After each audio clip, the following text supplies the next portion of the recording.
For today's video, we're going to be talking about 3D platformers and how the genre, which once dominated the industry for over 20 years, quietly went away in favor of being picked up by the independent space.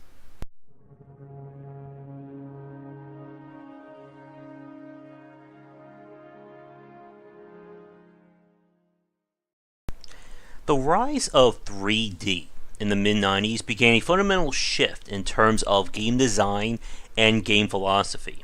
And it also led to, for a lot of developers, a very tricky circumstance in terms of redesigning their game in a 3D space. During the mid-90s, many developers saw 3D as this next great venture, and many developers rushed to make 3D versions of popular 2D games. And of course, one of the best examples of that would be the 3D platformer. And while Super Mario 64 came to dominate the space in the mid-90s, people were doing it before that and of course way after. But as we entered the last decade, we saw 3D platforming kind of reach its height and then quickly descended, and many developers switched over to the open world genre in terms of more design opportunities. Now, there are several reasons why the 3D platformer kind of declined to the point where it is now. And I talked about a lot of this in my upcoming book. But the first one is a very obvious point. Making a game in 3D is arguably a lot harder to make in 2D. And I know I just blew everybody's mind with that lovely little expose. But there are several major reasons in terms of structure and philosophy that a lot of people don't talk about. The first one is from a level design standpoint. When you're building a game in 2D, the screen and the camera, or the game space and the camera, are one and the same. What that means, obviously, is that whatever you see on the screen is the extent of that level that you're in. You don't have any room for extra content or making a wide level design. And in this case, or in this way, 2D platformers are very lean, or they're supposed to be very lean in their levels. You're not supposed to play a 2D platformer every level being 10 to 20 minutes long. At most, we've seen them be maybe 2 to 5 minutes. And we could even go less than that with Super Meat Boy, with many of its levels taking 40 to 50 seconds. But the point is, everything in a 2D level has to fit. You're not supposed to have any extra content. And the absolute zenith of that kind of design is, of course, Kaizo games. Now, in 3D, however, the added depth adds a lot more in terms of what you can do within that space. Most notably, allowing you to fully build areas out. In a 2D game, a castle may be 3 screens long. In 3D, you can literally build that castle in the game space and give the player freedom to explore. And in that regard, the jump to 3D allowed developers to really develop their environmental design when it came to video games. It was no longer about you having to design a very compact or constructed level. You could build a massive mansion, castles, whatever we want to call the various villages in the Dark Souls games, and so on and so forth. And while that certainly worked, it of course caused a lot more to do in terms of time and budget. Again, when you're designing a compact 2D level, you have a relatively good idea of how long it's going to take and how many assets you need. In 3D, that amount of time and work gets exponentially higher. And it's to the point where many teams, or I should say you do need teams of people in most cases, to make a 3D platform or just a 3D anything game. This is one of the reasons why 2D has become such an attractive option for 2D development. You don't need as much to make a 2D game. You still need to spend time and effort on it, but it's nowhere near as bad as in 3D. Speaking of that time and effort in 3D, there is of course the other major hurdle when it comes to it. The one word no developer wants to hear: the camera. A 3D camera is a nightmare in of itself to program and balance. It is that extra element that has caused a lot of difficulties when it comes to making any 3D game, let alone a platformer. And the reason is that because the camera is a separate entity in the world, you have to design the game space not only in terms of how you want to fit it from an environmental standpoint, but you also need to take into account where the camera is going to be, what angles can show, can it be manipulated, does the camera get stuck in walls or does it go through them, and even simple stuff like a shadow. Now in the footage that you're seeing up there right now from Kid Baby Star Child, when we were playing that game, there was no shadow to allow you to see depth of field, making those jumps exponentially harder. And that is a very big point about 3D cameras, is that if your camera doesn't work in a 3D platformer, your entire game is shot. And that is not hyperbole, or that's not trying to scare you either. If somebody can't properly make the jumps or be able to gauge those jumps, it doesn't matter what level designs you have, doesn't matter how inventive you are, your game is broken. And most people aren't going to want to deal with that. And that is very scary for a lot of developers. When you're trying to make precise jumps in a platforming space, 2D is definitely superior because of the fact that you're able to see immediately where your character is, what's the pit that they're trying to jump over, and you know exactly how far you can go. Even the very best, and I'm talking, master tier 3D platformers with their 3D cameras are still not as good in terms of fidelity and being able to read the space compared to a 2D game. And this is one of those things that it just became an unsolvable problem. And it's something that many 3D platform developers just had to deal with. And because of that, it led to the designs, for the most part, not being as interesting or challenging. And we're going to switch to some full game footage in the next minute or so, and we're going to talk more about that. But a good 3D platformer is not only about the environmental design, but it's also about the level design itself. How are you testing the player? And that is different from environmental design in this case. When you see like a massive area in like Shadows of the Colossus, Dark Souls, Ashen, any 3D based game, that is not the same as level design when we talk about things from a platforming standpoint. Because in a platformer, the level design must be set up to test the player, give them unique challenges, and there is a sense of a progression or difficulty curve from beginning to end of a level and by extension the game. In 3D, you don't get that. Or in 3D open world games, you don't get that because of the limitations of the mechanics when it comes to platforming. This is why games such as the latest Tomb Raider, Uncharted, the Souls series, or pick any 3D title that came out in the last 5 to 10 years, that even if it had a jumping mechanic to them, would not be considered platformers. But with that said, we're going to switch to some footage, and we're going to talk about something a little special when it comes to 3D platforming. And that is why, from a design standpoint, the 3D platformer went away.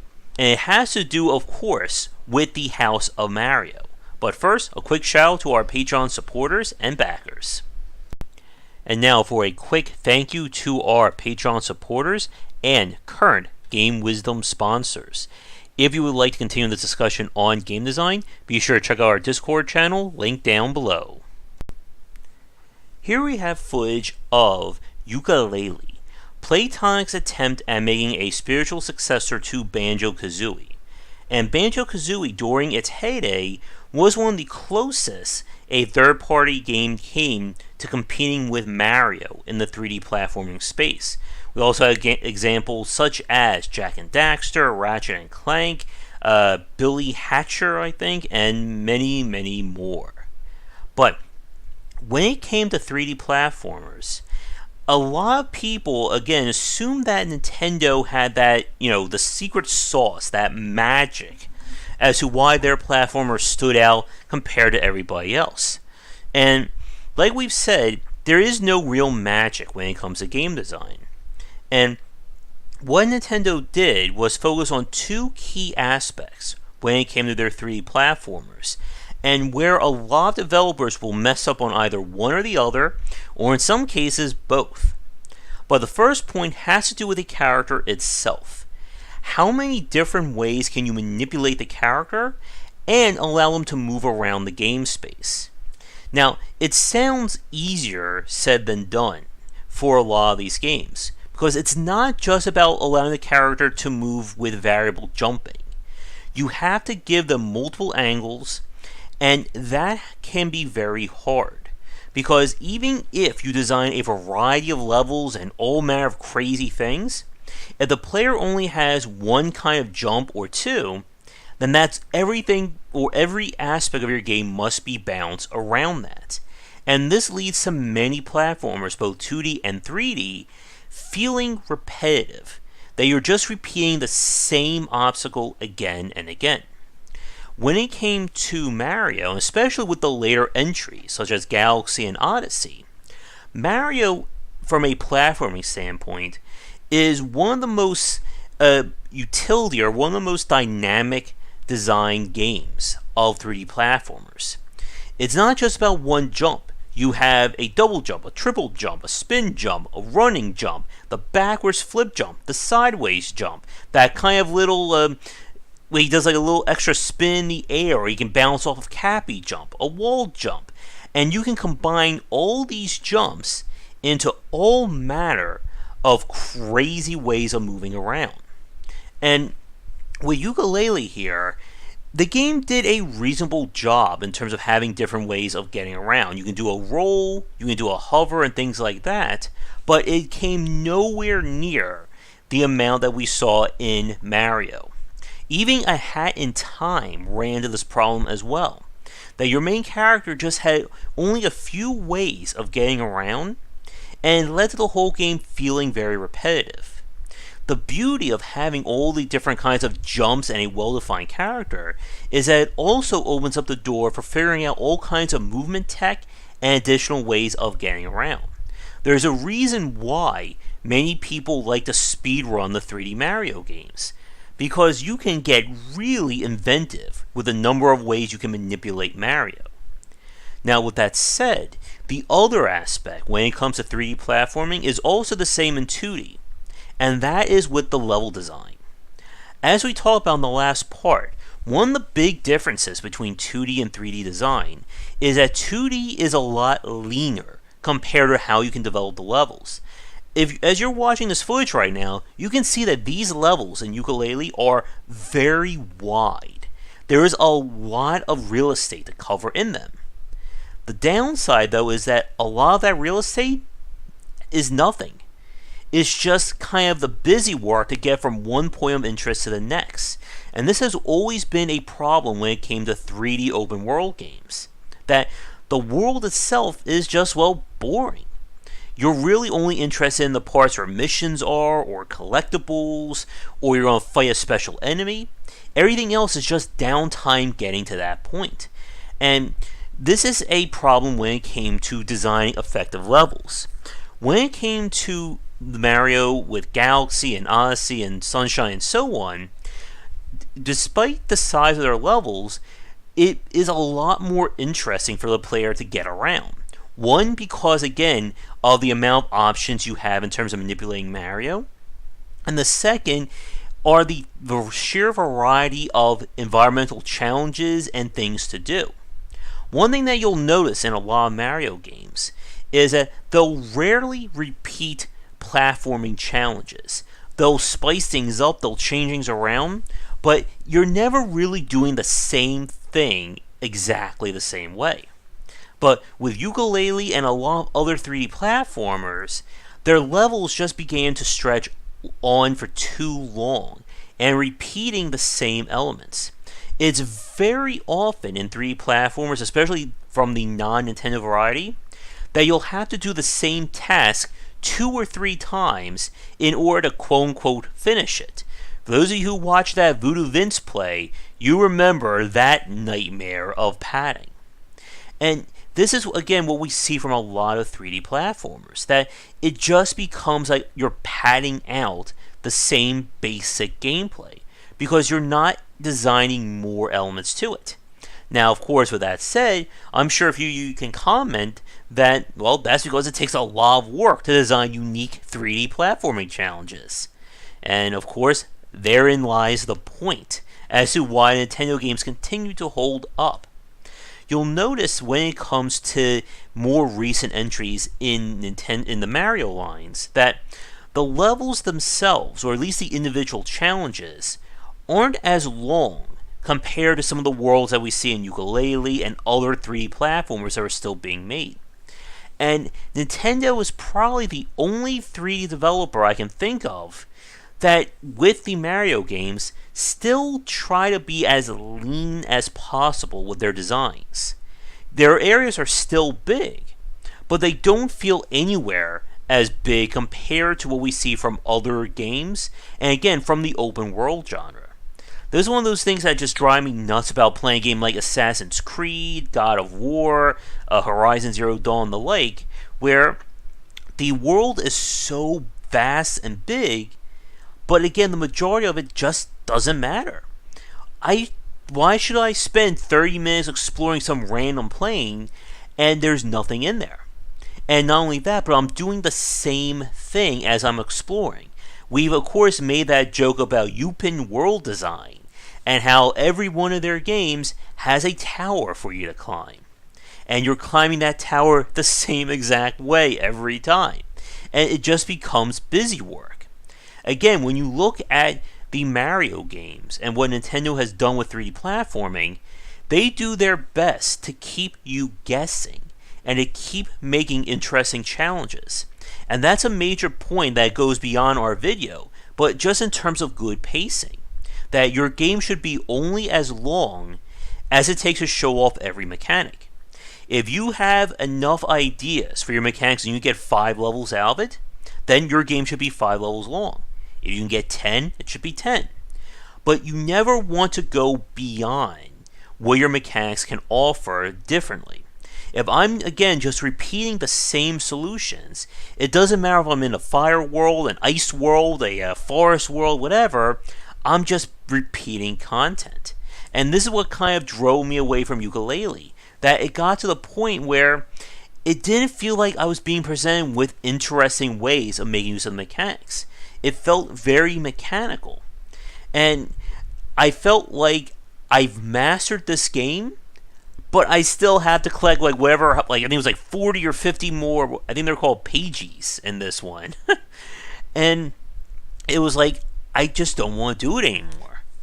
But the point about Mario, as we begin to wrap things up, is that because of how much utility and the sheer variety of ways Mario can move around and be manipulated, that it never felt like you were getting boring because you were constantly coming up with new ways of moving around and testing it. And you'll notice that in the majority of the 3D Mario titles, there are so many elements of movement tech that speedrunners have found to skip or get around challenges. Now, I don't know if that was directly created by Nintendo, like they came up with that while they were designing it, or if it was just discovered through emergent behavior. But you really don't see that in too many other 3D platformers, or at least those that are being designed now. But with that said, I have one question that I want to ask you folks. Besides games like A Hat in Time or Yooka-Laylee, can you think of other really good 3D platformers? Those that have managed to either come close or maybe in some regard surpass the 3D Mario games? Let me know in the comments below. And also, can you think of anywhere else that 3D platforming can actually go right now? Because that is a topic in of itself. But thank you so much for watching this video. Be sure to come back for daily discussions on game design here and on Game Wisdom, where we examine the art and science of games. Until next time, take care. If you're looking for a book on design, my first title, 20 Essential Games to Study, is out now. It is available where most books are sold, and it comes in paper, hardcover, or digital copies. This is the perfect book for anyone interested in learning about game design, whether you are a student, enthusiast, or just a fan. Thanks for watching the video. If you enjoyed things, be sure to do all the liking and subscribing that the kids are doing these days. Check out our Discord channel link down below where we hang out and chat game design, and come back later tonight for our regular streamings. But that's it, and tune in for more great content here and on Game Wisdom, where we examine the art and science of games.